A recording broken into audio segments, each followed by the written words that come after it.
আসসালামু আলাইকুম। আমি নওরিন সুলতানা আখন্দ শেখদি আব্দুল্লাহ মোল্লা স্কুল অ্যান্ড কলেজের পক্ষ হতে দশম শ্রেণীর শিক্ষার্থীদের আজকের অনলাইন ক্লাসে স্বাগত জানাচ্ছি। শিক্ষার্থী বন্ধুরা, আশা করি প্রত্যেকে যে যার মতো ভালো আছো এবং পড়ালেখা শুরু করে দিয়েছো নতুন বছরে। আমি তোমাদের সঙ্গে ছিলাম বীজগণিত অংশের অনুশীলনী 13.2 নিয়ে। আজকে আমরা 13.2 এর উপর আরো একটি ক্লাস করি। চলো, আমি আজকে অনুশীলনী 13.2 এর 11 নং অঙ্কটি দিয়ে শুরু করছি। শিক্ষার্থী বন্ধুরা, তোমরা প্রত্যেকে খাতা কলম এবং বইটি নিয়ে তৈরি হয়ে যাও। প্রত্যেকে তোমরা বইতে দেখো প্রশ্নটি আগে। প্রশ্নে বলা হয়েছে 3 + x + y + z + 243 গুণোত্তর ধারাভুক্ত হলে x, y এবং z এর মান নির্ণয় করো। শিক্ষার্থী বন্ধুরা, এখানে আমাদের কি কি দেওয়া আছে খেয়াল করে দেখো। একটি ধারা দেওয়া আছে, কিন্তু ধারাটির এখানে 5টি পদের কথা উল্লেখ করা হলেও দ্বিতীয়, তৃতীয় এবং চতুর্থ পদটি x, y, z এ দেওয়া আছে এবং এখানে বলা হয়েছে কি এটা একটি গুণোত্তর ধারা। তারপরে আমাদের প্রসিডিউর অনুযায়ী আমাদেরকে কি বের করে নিতে হবে, এই যে দ্বিতীয়, তৃতীয় এবং চতুর্থ পদ যে x, y, z এ আছে সেই x, y এবং z এর মানটি নির্ণয় করে নিতে হবে। তাহলে চলো দেখি আমরা কিভাবে সমাধানটি করতে পারি। প্রথমে আমরা কত নম্বরে যাচ্ছি? 11 নম্বর প্রশ্নে যাচ্ছি। তাহলে আমাদের কি দেওয়া আছে গুণোত্তর ধারাটি সেটি আগে আমরা তুলে নিচ্ছি। দেওয়া আছে, শিক্ষার্থী বন্ধুরা একটু খেয়াল করো, দেওয়া আছে 3 + x + y + z + 243 এটি একটি গুণোত্তর ধারা। তাহলে শিক্ষার্থী বন্ধুরা, তোমাদের মনে আছে নিশ্চয়ই যে আমরা বলেছিলাম যে আমাদের ধারার অঙ্কগুলো করতে হলে সেটি সমান্তর হোক বা গুণোত্তর হোক, আমরা প্রথম পদটিকে কি ধরে নিব? এ ধরে নিব। আমার কাজের সুবিধার জন্য বা আমাদের সূত্রে মানগুলো বসানোর জন্য আমাদের এ এর মান লাগে, সমান্তর ধারায় সাধারণ অন্তর ডি এর মানটি লাগে, আর গুণোত্তর ধারায় সাধারণ অনুপাত আর এর মানটি লাগে। সেটি কিন্তু আমরা জানি। যেহেতু আমাদের এখান থেকে দেখতে পাচ্ছি যে প্রথম পদ আর শুধুমাত্র পঞ্চম পদের মানটি দেওয়া আছে, আর দ্বিতীয়, তৃতীয় এবং চতুর্থ পদের মানটি x, y, z এ দেওয়া আছে। আমরা নির্দিষ্ট করে মানগুলো বলতে পারছি না, তাই এই জন্য আমরা কি করতে পারবো না, এই ধারাটি থেকে অর্থাৎ যে ধারাটি দেওয়া আছে এখান থেকে আমরা r এর মানটি নির্ণয় করে নিতে পারছি না আপাতত। তাহলে আমরা এখন প্রথমে কি করব, যে এখানে ধারাটির প্রথম পদ a = কত দেওয়া আছে শিক্ষার্থী বন্ধুরা? 3। আর আমি তো এই পর্যায়ে এসে গুণোত্তর ধারাটির সাধারণ অনুপাতটি নির্ণয় করে নিতে পারছি না। তাহলে এবার আমরা কি করতে পারি? একটি কাজ করার আছে, খেয়াল করো। আমরা যদি এবার বলে নিতে পারি যে সাধারণ অনুপাত, এই ধারাটির সাধারণ অনুপাত কত আর এটা আমাদেরকে উল্লেখ করে নিতে হবে। ধারাটির যেহেতু আমাদের প্রশ্নে উল্লেখ করা আছে যে ধারাটি একটি গুণোত্তর ধারা, সেজন্য আমরা বলবো কি সাধারণ অনুপাত। আমরা কি লিখবো শিক্ষার্থীরা? = r, তাই তো? আচ্ছা, এবার আমরা কি করব, যে তাহলে আমাদের দ্বিতীয় পদ, তৃতীয় পদ এবং চতুর্থ পদ, পঞ্চম পদ কি দেওয়া আছে সেই মানগুলো আমরা একটু লিখে নিচ্ছি। তার আগে আমরা লিখব কি, আমরা জানি গুণোত্তর, খেয়াল করো শিক্ষার্থী বন্ধুরা, গুণোত্তর ধারার n-তম পদ = গুণোত্তর ধারার n-তম পদ নির্ণয় সূত্রটি কি? a r⁴ n-1। আমরা লিখব কি a r⁴ n-1। তাহলে সুতরাং এই ধারাটি, যে ধারাটি দেওয়া আছে এই ধারাটির দ্বিতীয় পদ, দ্বিতীয় পদে কি হবে শিক্ষার্থীরা?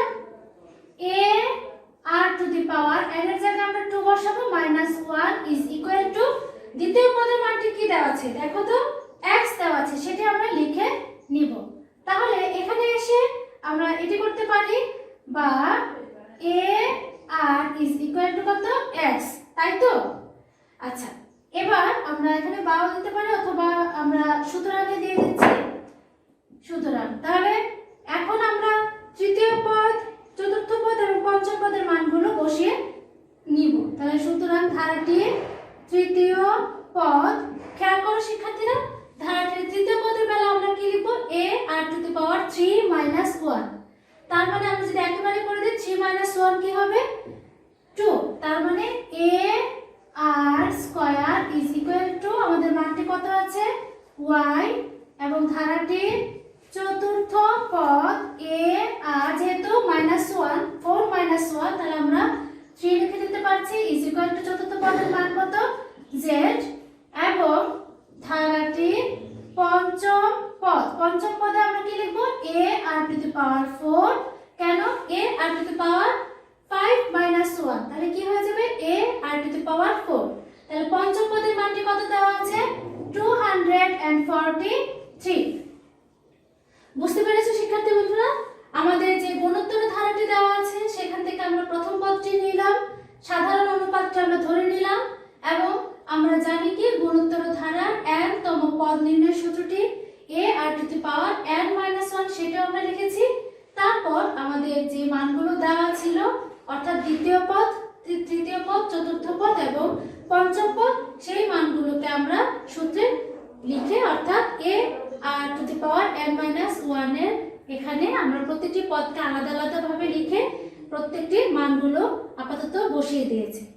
এবার আমাদের টার্গেট হবে কি, আমাদের কিসের মানগুলো বের করা, x, y এবং z। তাহলে এই পর্যায়ে আমরা এসে কি করতে পারি, খেয়াল করো, এখানে যে পঞ্চম পদটি দেওয়া আছে a r টু দি পাওয়ার, আমরা কি পেয়েছি a r to the power 2 is equal a r to the power 4 is equal to 243।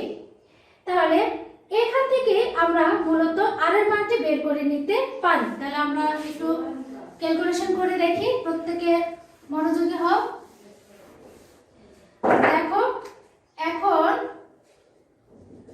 কি পেয়েছিলাম আমরা, এখন a r to the power 4 is equal to 243, বা a এর মানটি আমরা এই ধারাটি হতে কি পেয়েছি 3। তাহলে সেই মানটি আমরা লিখে দিচ্ছি 3 into r to the power 4 is equal to 240। এবার r to the power 4 লিখে আমরা 243 এবং 3 কে আমরা সাইড পরিবর্তন করে দিচ্ছি, বা r to the power 4 is equal to 3 দিয়ে যদি 243 কে ভাগ করে তাহলে আমাদের থাকবে কত 81। তাহলে এই মানটি পাবো 81, বা r to the power 4 is equal to 81 কে খেয়াল করো তো 3 গুণন 3 গুণন 3 গুণন 3, 3 3 কে 9, 3 9 27, 3 27 কত হবে 81। তার মানে এখানে আমরা 81 না লিখে 3 to the power 4 লিখে দিতে পারছি। খেয়াল করো এবার, তাহলে সুতরাং r কত হবে 3 হবে। যদি আমাদের পাওয়ার একই রকম হয় তো আমরা এখান থেকে ক্যান্সেল করে দেই, তাহলে আমাদের r এর মানটা আমরা কত পাবো 3 পাবো। আচ্ছা, এবার আমাদের টার্গেট হচ্ছে কি x, y এবং z এর মানটি বের করা। তাহলে আমরা এই যে দ্বিতীয় পদ a r is equal to x বসিয়েছিলাম, তাহলে এখন আমি এই পাশে তোমাদেরকে দেখাচ্ছি, তোমরা খেয়াল করো। তাহলে সুতরাং এখন দ্বিতীয় পদ a r to the power x, বা a এর মান কত ছিল 3 ইনটু r এর মান কত পেয়েছি 3 is equal to x। তাহলে সুতরাং x is equal to কত 9। তৃতীয় পদ কত a r square is equal to y, বা এর মান 3 ইনটু r এর মান 3 স্কয়ার is equal to কত y, বা এখানে কত হবে এটুকু হচ্ছে 9, 3 9 কত 27 is equal to y। তাহলে সুতরাং y is equal to 27। আবার আমরা চতুর্থ পদে যাচ্ছি, এবার চতুর্থ পদ, চতুর্থ পদে কি আছে, a আর cube is equal to z, বা এর মান 3 ইনটু আর এর মান 3 cube is equal to z, বা 3 ইনটু 3 কিউব কত হবে 27, তাহলে 27 ইজ ইকুয়াল টু z, তাহলে সুতরাং z ইজ ইকুয়াল টু 81। তাহলে সুতরাং x এর মান আমরা কত পেলাম, x ইজ ইকুয়াল টু, আমরা এভাবে লিখে দিতে পারি যে x is equal two 9, y is equal two কত পেয়েছি 27, এবং z ইজ ইকুয়াল টু 81। তাহলে আমাদেরকে এই প্রশ্ন অনুযায়ী যা বের করতে বলা হয়েছে আমরা তাই বের করতে পেরেছি। শিক্ষার্থী বন্ধুরা, আমাদের যে আমাদের পাঠ্যবইতে যে 10 নম্বর যে প্রশ্নটি সেটিও কিন্তু একই রকম, শুধুমাত্র এখানে বলা হয়েছে যে 5 plus x plus y plus 135 গুণোত্তর ধারাভুক্ত হলে x এবং y মানটি নির্ণয় করো। এখানে শুধুমাত্র x y মানটি নির্ণয় করতে হবে। আর আমরা 11 নম্বর যে প্রবলেমটি দেখলাম সেখানে x y z এর মানটি আমি নির্ণয় করে তোমাদেরকে দেখিয়েছি। তাহলে 10 নম্বর এবং 11 নম্বর একই রকম। এবার আমরা পরের প্রবলেমে চলে যাচ্ছি।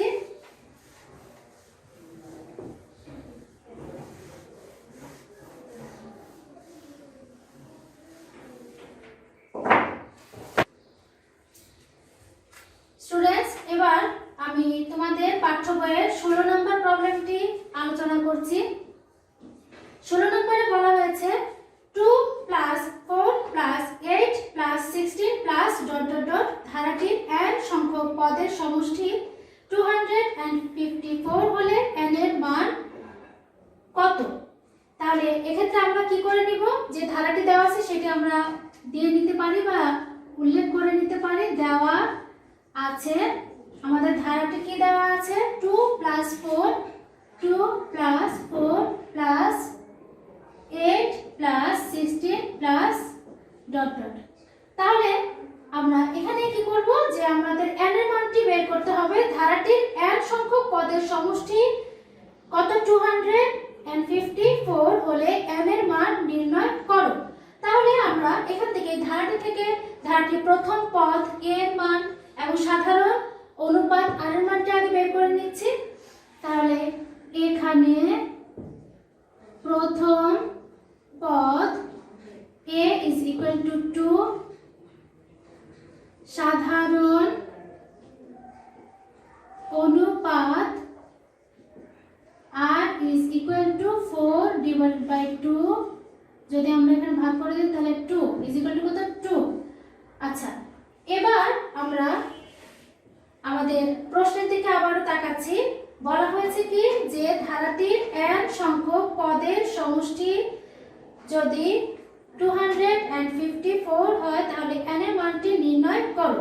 তাহলে খেয়াল করেছো শিক্ষার্থীরা, এখানে আমাদের গুণোত্তর ধারার সমষ্টি নির্ণয়ের সূত্রটি চলে আসবে।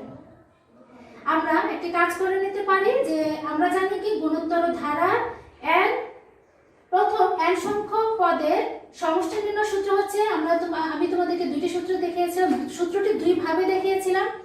as n is equal to a into r to the power n minus 1 divided by r minus 1, এটি একটি। আরেকটি as n is equal to a into 1 minus r to the power n divided by 1 minus r। কি বলেছিল, আমাদের এই সাধারণ অনুপাতটির দিকে তাকাতে হবে। যদি সাধারণ অনুপাতটির মান 1 এর থেকে বড় হয় তখন আমরা একটা অ্যাপ্লাই করি, আর সাধারণ অনুপাতটির মান যদি 1 এর চেয়ে ছোট হয় তখন আমরা আরেকটি অ্যাপ্লাই করি। তাহলে এখান থেকে দেখতে পাচ্ছি কি সাধারণ অনুপাতের মান কত পেয়েছি 2, তাহলে 2 is greater than 1।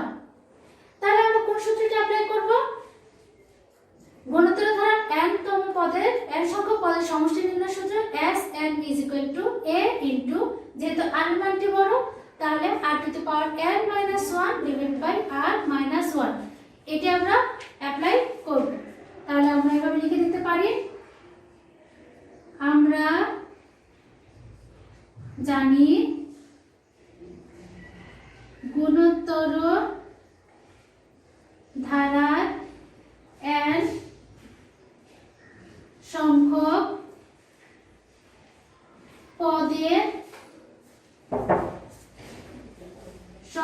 সমষ্টি Sn, আমরা কি করব a into r to the power n minus 1 divided by r minus 1 বা তাহলে দেখো তো আমাদের প্রশ্নে কি দেওয়া আছে। প্রশ্নে বলা হয়েছে কি যে n সংখ্যক পদের সমষ্টির মান হলো 254। তাহলে আমরা সেই মানটি আমরা এখানে লিখে দিতে পারি 254 is equal to a এর মানটি আমরা কত পেয়েছি 2 into r এর মানটি কত পেয়েছি 2। এখানে আমরা n এর মানটি জানি, আমরা n এর মানটি এখনো জানি না, n minus 1 divided by এখানে r এর মানটি বসাও 2 minus 1 বা 254 is equal to আমরা দেখতে পাচ্ছি যে 2 into 2 to the power n minus 1, যেহেতু আমাদের হরে 2 minus 1 আছে তার মানে এখানে কি হয়ে যাচ্ছে মানটি 1 হয়ে যাচ্ছে। আচ্ছা এবার আমরা যদি ক্যালকুলেশন করি নরমাল ক্যালকুলেশনের মাধ্যমে আমরা এখানে আগাতে পারছি। খেয়াল করো বা এখান থেকে আমরা 2 to the power n minus 1 রেখে দিয়ে আর 2 টিকে সাইড পরিবর্তন করে দিচ্ছি, তাহলে 254 divided by 2 যদি আমরা ভাগ করে দেই এখান থেকে আমরা ভাগ করলে কত পাবো 127 বা আমি এই পাশে চলে আসি বা 2 to the power n is equal to 127 minus 1 কে পক্ষান্তর করে দাও হয়ে যাবে কত প্লাস 1 বা 2 to the power n is equal to কত হবে 128 বা 2 to the power n is equal to খেয়াল করো শিক্ষার্থীরা আমরা 128 কে 2 বেজে ভাঙাবো, তাহলে যদি আমরা এটিকে লসাগু করি তাহলে আমরা কত পাবো, যদি আমরা 2 কে 7 বার গুণ করি তাহলে তার মানটা হবে কত 128। তাহলে আমরা এভাবে লিখে দিতে পারি 2 to the power 7। এবার আমরা দেখতে পাচ্ছি যে লেফট সাইড এবং রাইট সাইড দুটিরই ভিত্তি বা বেস যেটাই বলি না কেন তা হচ্ছে একই রকম অর্থাৎ 2। তাহলে একই রকম হওয়াতে আমরা ক্যান্সেল করে দিতে পারছি, তাহলে সুতরাং n is equal to কত 7। খেয়াল করেছি শিক্ষার্থীরা, তাহলে আমরা এখান থেকে n এর মানটি কত পেলাম 7 পেলাম। আসলে আমাদেরকে তাই বের করতে বলা হয়েছে। আমরা যদি প্রশ্নে খেয়াল করি বলা হয়েছে যে ধারাটির n সংখ্যক পদের সমষ্টি 254 হলে n এর মানটি নির্ণয় করো, তাহলে আমরা n এর মানটি নির্ণয় করে দেখিয়েছি। এবার আমি তোমাদেরকে বলবো যে আমাদের 23 নম্বর যে সৃজনশীলটি আছে পাঠ্যবইয়ে যে 23 নম্বর সৃজনশীলটি আছে সেটির দিকে যদি আমরা খেয়াল করি শিক্ষার্থীরা দেখো কি বলা হয়েছে যে একটি গুণোত্তর ধারার প্রথম পদ এর সাধারণ অনুপাত r, ধারাটির চতুর্থ পদ -2 এবং নবম পদ 8√2। আমি আবারও বলছি একটি গুণোত্তর ধারা কথা উল্লেখ করা হয়েছে, ধারাটি এখানে সরাসরি দেওয়া নেই, তাহলে প্রথম পদের মানটি হবে a, সাধারণ অনুপাত r এরা উল্লেখ করে দিয়েছে এবং ধারাটির চতুর্থ পদ মানটি দেওয়া আছে, চতুর্থ পদের মান হচ্ছে -2 এবং নবম পদের মানটি হচ্ছে কত 8√2। তাহলে কত বলা হয়েছে কি উপরোক্ত তথ্যগুলোকে দুইটি সমীকরণের মাধ্যমে প্রকাশ করো। খতে বলা হয়েছে ধারাটির 12তম পদ নির্ণয় করো এবং গতে বলা হয়েছে ধারাটি নির্ণয় করে প্রথম 7টি পদের সমষ্টি নির্ণয় করো। শিক্ষার্থী বন্ধুরা উপরোক্ত তথ্যগুলোকে দুটি সমীকরণের মাধ্যমে প্রকাশ করো। আমি যদি ক এর কথা বলি 23 নম্বর সৃজনশীলের ক এর প্রশ্নটির কথা যদি বলি তাহলে আমি তোমাদেরকে বলবো তোমরা আমি গত ক্লাসে যেটি দেখিয়েছিলাম 8 নম্বর সেই 8 নম্বর প্রবলেমটিতে চলে যেতে পারো। প্রায় একই রকম আমরা এখানে সমীকরণ দিয়েছিলাম যে পঞ্চম পদ is equal to 2√3 divided by 9 এটিকে একটা সমীকরণ দিয়েছিলাম, দশম পদ is equal to 8√2 divided by 81 এটিকে আরেকটি সমীকরণ দিয়েছিলাম। এই প্রবলেমটির মতো করে একই রকম আমরা যদি এই 23 নম্বরের প্রবলেমটি সলভ করি তাহলে আমরা দেখব যে কিভাবে সমীকরণ আকারে প্রকাশ করা যাচ্ছে। তাহলে তোমরা এইভাবে করবে। খতে সেই সমীকরণগুলোকে আমি যেমন 8 নম্বরের প্রবলেমটিতে যে প্রসিডিউর অনুযায়ী এগিয়ে আমরা যা বের করতে বলা হয়েছে অর্থাৎ তৃতীয় পদ আমাদের 8 নম্বরে বলা হয়েছিল যে তৃতীয় পদের মানটি বের করো, সেভাবেই তোমরা এখান থেকে 12তম পদের মানটি বের করবে। করার পরে এখানে গতে আমি আবার চলে আসি, বলা হয়েছে থেকে ধারাটি নির্ণয় করে প্রথম 7টি পদের সমষ্টি নির্ণয় করো। তাহলে ধারাটি আমাদের প্রথম পদ এর মান যদি আমরা পেয়ে যাই, আর এর মান যদি আমরা পেয়ে যাই, তাহলে এমন করে আমাদের প্রথম পদ তো আমাদের নির্ণয় হয়ে যাবে এর মানটি পেলে। তারপর দ্বিতীয় পদ, তৃতীয় পদ মনে করো যদি বের করি, আর আমাদের চতুর্থ পদ তো দেওয়াই আছে, তারপর আমরা ডট ডট দিয়ে ধারাটি উল্লেখ করে দিতে পারি। আর ধারাটি বের করে আমাদের এ আর এর মান জানা থাকলে আমরা এই সমষ্টি সূত্র দিয়ে, যদি আর এর মান 1 এর চাইতে বড় হয় তখন আমরা এভাবে দিব, আর অথবা যদি এর আর এর মান 1 এর চাইতে ছোট হয় তাহলে আমরা করব কোন সূত্রটি, a * 1 - r to the power n divided by 1 - r, সেই সূত্রটি অ্যাপ্লাই করে আমরা আমাদেরকে যেটি বলা হয়েছে যে প্রথম 7টি পদের সমষ্টি নির্ণয় করো, সেটা আমরা নির্ণয় করে দিতে পারবো। তাহলে এই 23 নাম্বারটি তোমাদের জন্য আমি হোমওয়ার্ক হিসেবে রাখলাম, এবং আজকে যে পর্যন্ত করলাম অর্থাৎ আমি 10 নাম্বার থেকে শুরু করে 16 নাম্বার পর্যন্ত আমি করিয়েছি, তোমরা 17 নাম্বার পর্যন্ত করবে। এটি আমি হোমওয়ার্ক হিসেবে দিব। তার আগে আমি তোমাদেরকে তোমাদের পাঠ্য বইয়ের 258 নাম্বার পৃষ্ঠায় একটু মনোযোগ আকর্ষণ করছি। খেয়াল করো শিক্ষার্থীরা, 158 নাম্বার পৃষ্ঠায় প্রয়োজনীয় কিছু সূত্র আছে। সরি আমি 158 বলেছি, এখানে হবে 258 নাম্বার পৃষ্ঠায়, তোমাদের পাঠ্য বই 258 নাম্বার পৃষ্ঠায় তোমরা একটি বক্স আছে। খেয়াল করো শিক্ষার্থীবৃন্দ, এখানে একটি বক্স আছে, সেই বক্সের মধ্যে আমরা 3টি সূত্র দেখতে পাচ্ছি, 1 নাম্বার, 2 নাম্বার, 3 নাম্বার। এই 3টি সূত্র তোমরা মনোযোগ দিয়ে খেয়াল করো। কি বলা হয়েছে 1 নাম্বার সূত্রে? 1 + 2 + 3 + dot dot dot plus n is equal to n into n plus 1 divided by 2, এটি একটি সূত্র।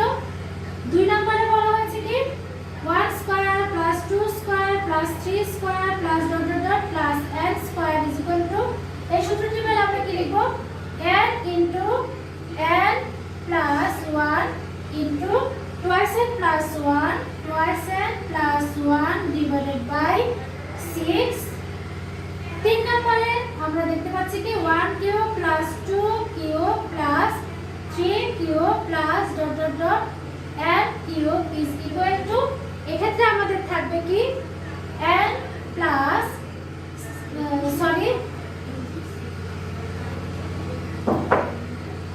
n into n plus 1 divided by 2 whole square.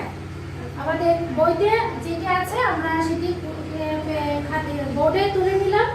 এগুলো মূলত আমাদের ধারাটি যদি এককে থাকে তখন কি হবে, বর্গাকারে থাকলে কি হবে, এবং সমষ্টি তো অবশ্যই প্রত্যেকটি আমরা দেখতে পাচ্ছি। ঘনতে থাকলে কি হবে সেগুলো আমরা ভালো করে যদি মনোযোগ দিয়ে করি, আমরা নেক্সট ক্লাসের অঙ্কগুলো আমরা বুঝতে পারবো। আচ্ছা, তাহলে তোমরা এগুলো করবে। এবং আমি যে কিছুক্ষণ আগে বললাম যে আমাদের আজকের ক্লাসটির জন্য বাড়ি কাজ হিসেবে আমরা কি নিতে পারি, এটা আমি তোমাদেরকে উল্লেখ করে দিচ্ছি। তোমাদের 10 নাম্বার থেকে আমি 11 নাম্বার করিয়েছি, আজকে 16 নাম্বার করিয়েছি। তাহলে তোমরা 10 থেকে 17 9 এবং 23 নাম্বারের এই সৃজনশীলটি আমি বুঝিয়ে দিলাম, তোমরা করবে। এবং 23 9 এগুলো তোমরা বাড়ি কাজ হিসেবে করে নেবো। তাহলে শিক্ষার্থী বন্ধুরা বাসায় পড়ালেখা চালিয়ে যাও, ভালো থেকো প্রত্যেকে। আমার সঙ্গে এতক্ষণ থাকার জন্য তোমাদের সবাইকে ধন্যবাদ। ভালো থেকো, আল্লাহ হাফেজ।